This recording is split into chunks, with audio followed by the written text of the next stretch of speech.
আসসালামু আলাইকুম এভরিওয়ান, কেমন আছেন সবাই? আশা করি আল্লাহ তাআলার অশেষ রহমতে সবাই খুব ভালো আছেন।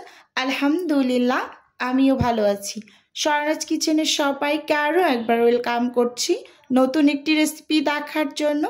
আজকে শেয়ার করব অর্ডারের পরোটার ডোটা আমি কিভাবে রেডি করি।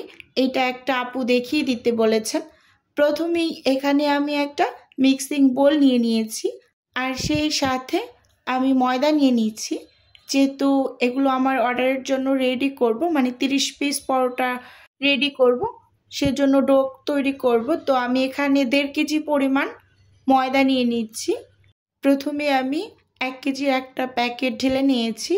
তো পরে আবার 250 গ্রাম 50 গ্রাম করে দুইবারে 500 গ্রাম ময়দা নিয়েছি।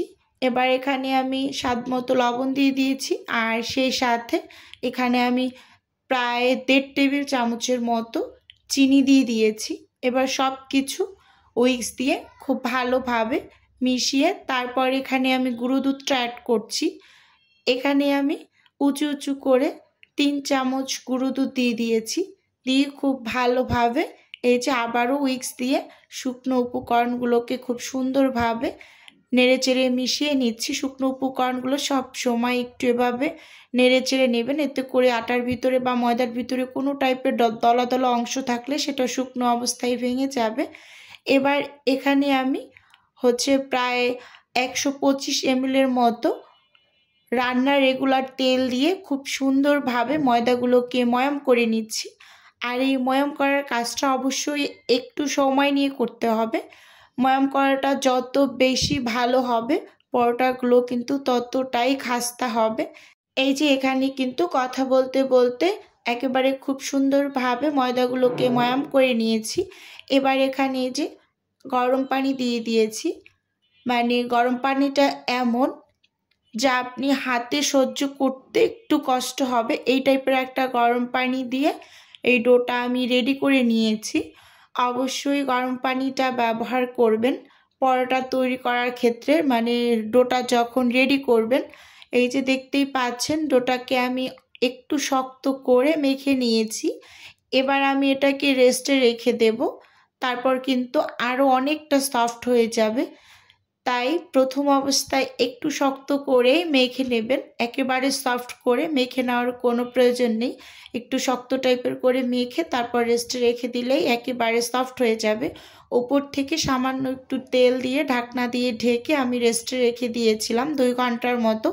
এরপর আমি অফ স্ক্রিনে এরকম ছোট ছোট ডো তৈরি করে নিয়েছি। এখানে আমার 26টা লেচি হয়েছে। এবার তেলের মিশ্রণটা রেডি করব।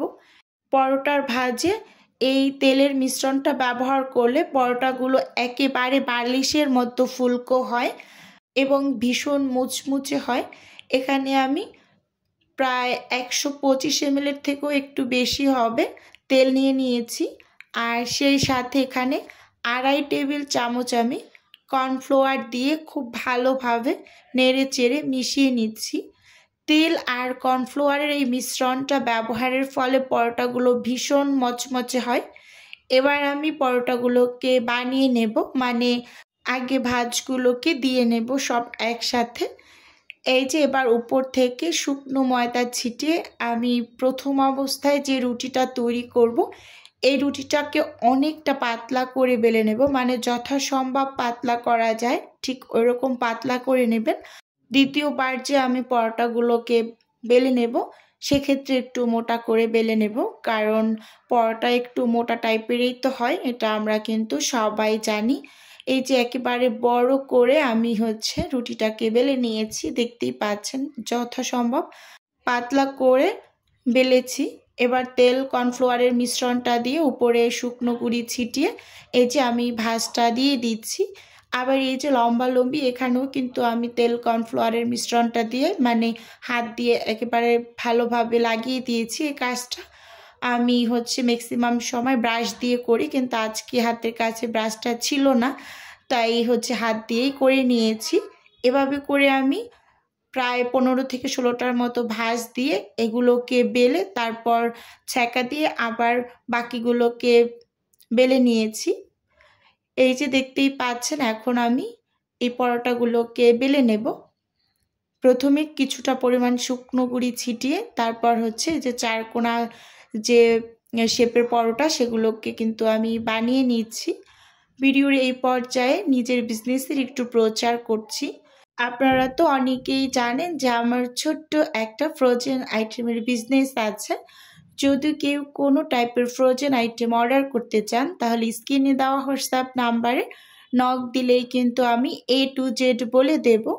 আর যদি অর্ডারটি কনফার্ম করতে চান তাহলে কিন্তু সরাসরি কল দিয়ে অর্ডারটি কনফার্ম করতে পারেন। এই যে এখানে কিন্তু পরোটাগুলোকে আমি একটা একটা করে বেলে নিচ্ছি আর একটা একটা করে কিন্তু সাথেই ছেঁকে নিচ্ছি, না হয় কিন্তু আবার একসাথে বেলে নিলে একটার সঙ্গে একটা লেগে যাবে, তখন কিন্তু অনেকটাই অসুবিধা হয়ে যাবে।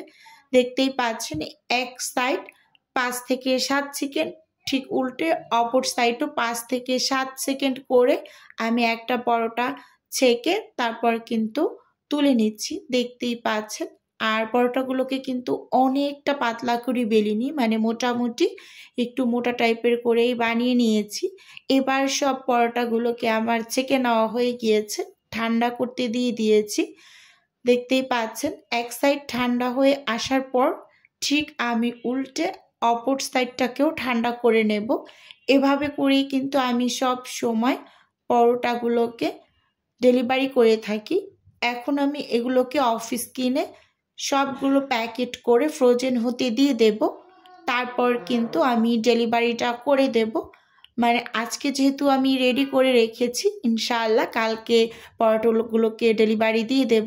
এই যে দেখতেই পাচ্ছেন, এখন কিন্তু এই পরোটাগুলোকে আমি এই ওয়ান টাইমের প্লেটের ভিতরে একটার উপর একটা দিয়ে তারপর সবগুলোকে আমি ডিপ ফ্রিজে তুলে রাখবো। ইনশাআল্লাহ কালকে ডেলিভারি দিয়ে দেব। আন্টির বেশ অনেক কিছুই অর্ডার আছে, পরোটা, চালের রুটি, সেই সাথে কাবাব। তো ইনশাআল্লাহ কালকে ডেলিভারিটা পাঠিয়ে দিব। আমার সব সময় 3টার পরে ডেলিভারি চাই। তো বন্ধুরা, আজকের ভিডিওটি আপনাদের কাছে কেমন লেগেছে চাইলে অবশ্যই কমেন্ট করে জানাতে পারেন। আর আপনাদের যদি কোনো টাইপের কোশ্চেন থাকে তাহলে অবশ্যই কমেন্ট করবেন, আমি যথাসম্ভব রিপ্লাই করার চেষ্টা করব। আর ভিডিওটি যদি খুব বেশি ভালো লেগে যায় তাহলে চ্যানেলটি সাবস্ক্রাইব করে পাশে থাকবেন। আর ভিডিওর শুরুতে একটা লাইক দিয়ে ভিডিও দেখা কন্টিনিউ করবেন। তাহলে বন্ধুরা, আজকে এ পর্যন্তই রাখছি, দেখা হবে নতুন ভিডিও।